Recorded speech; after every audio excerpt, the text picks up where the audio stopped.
Okay, so this is the video that will show you how to finish up the favorite things magazine spread and hand it in.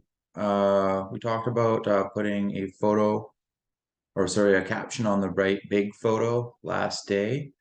And what is really important in this one is to be aware of layers. So I have all of these layers you can see down at the right side bottom of the screen. And what I want to do is select the top layer and make a new layer right there. So then we're going to go to the selection tool, the same one that we used for pixels and a couple other things so far, deleting. So I'm going to do a square select somewhere that is off the main part of the picture. So you have to decide where that is. We're going to go to paint bucket, and of course we can hold down Alt and you can sample off the picture itself if you want to get something that kind of works with it, or you can just pick your own color.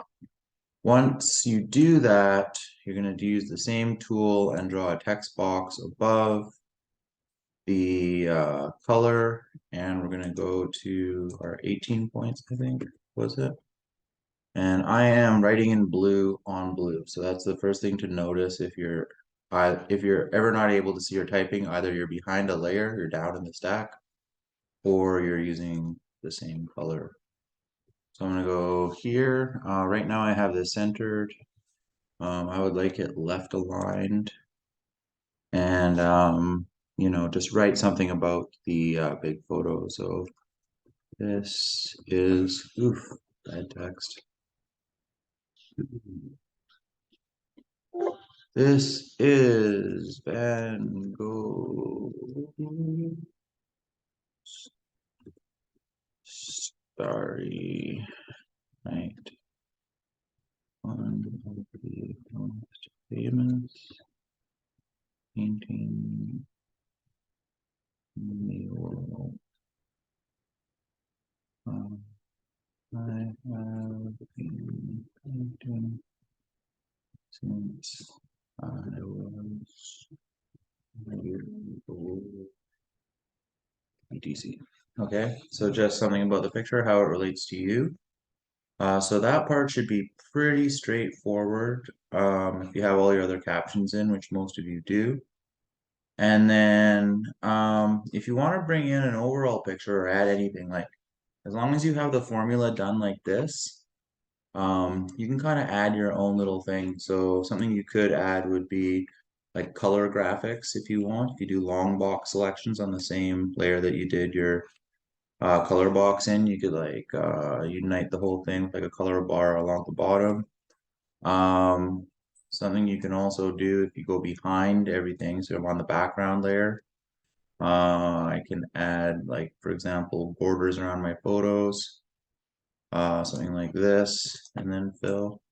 So there's different ways you can sort of modify the background by putting square selections and borders behind. And then a lot of this stuff would come right above this background layer again. I can also do something, I can take in a larger photo. So I'm going to go frogs. And I could use a larger photo and put it in the background as an overall. So um, I don't know why I'd want to use something that is uh, pretty big, but also sort of landscape orientation. So I go Control V, I paste that in, and I'm just using it as a background graphic, so I can kind of decide if I want the main thing in there.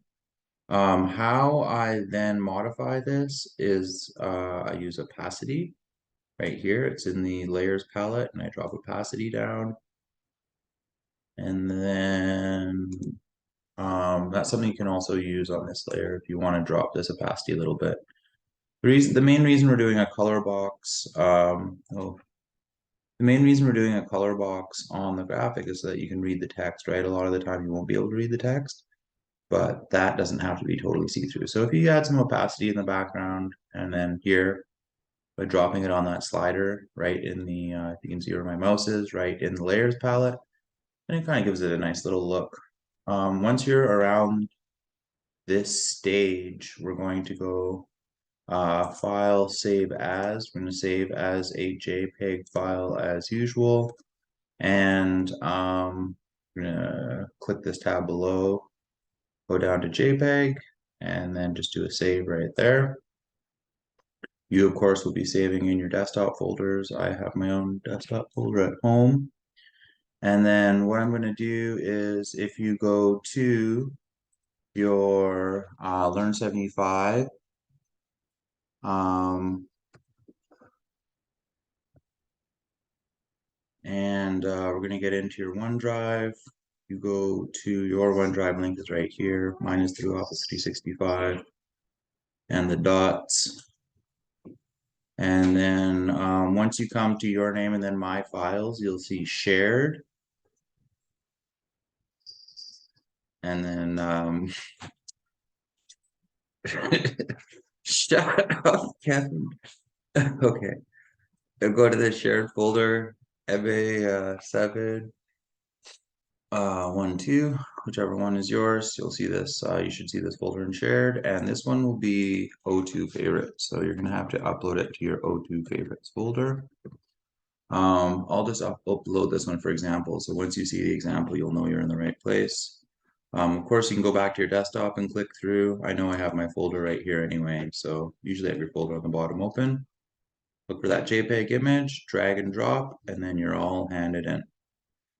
So that's just the finishing touches we're going to do today. Try to do some background photos, drop opacity on those, do a color box on the top layer, add text on top of that. And once you've handed in, you're all done. Thanks, and we'll talk to you soon.